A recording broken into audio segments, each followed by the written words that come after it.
Daily star এবং প্রথম আলোর যারা সাংবাদিক তাদের ঘরে ঘরে গিয়ে তাদেরকে হত্যা করতে হবে। They didn't only want to burn the building, they wanted to murder the staff of Daily Star.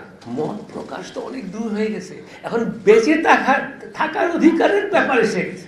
আগুনের পরবর্তীকালের কয়েকটা কথা বলি। সোশ্যাল মিডিয়াতে দেখা গেছে যে তারা বলছে ডেইলি স্টার এবং প্রথম আলোর যারা সাংবাদিক তাদের ঘরে ঘরে গিয়ে তাদেরকে হত্যা করতে হবে। আপনারা জানি না দেখেছেন কিনা। সো এটা যে একটা কাকতালীয় ঘটনা ঘটেছে তা না, এটা মার্ডারাস।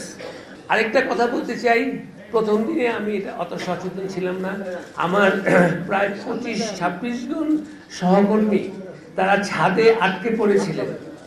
এখন যদি হতো যে যারা ডেইলি স্টারকে ঘৃণা করে তারা বলতো, এই সাংবাদিক তোদের সঙ্গে কোনো সম্পর্ক নেই, তোরা বেরিয়ে যা, আমরা বিল্ডিংয়ে আগুন লাগাবো। সেই 26-27 জন ছাদে আটকে ছিল এবং ফায়ার ব্রিগেডকে আসতে দেওয়া হয় নাই। এটার মানে কি? They didn't only want to burn the building, they wanted to murder the staff of Daily Star.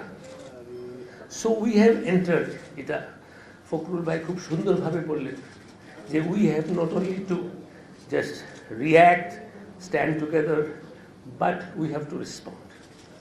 We have entered into an era of murder. মত প্রকাশ তো অনেক দূর হয়ে গেছে, এখন বেঁচে থাকার অধিকারের ব্যাপারে এসে গেছে। আপনারা এখানে, আপনাদের সঙ্গে আমরা আছি, আমাদের সঙ্গে আপনারা থাকবেন।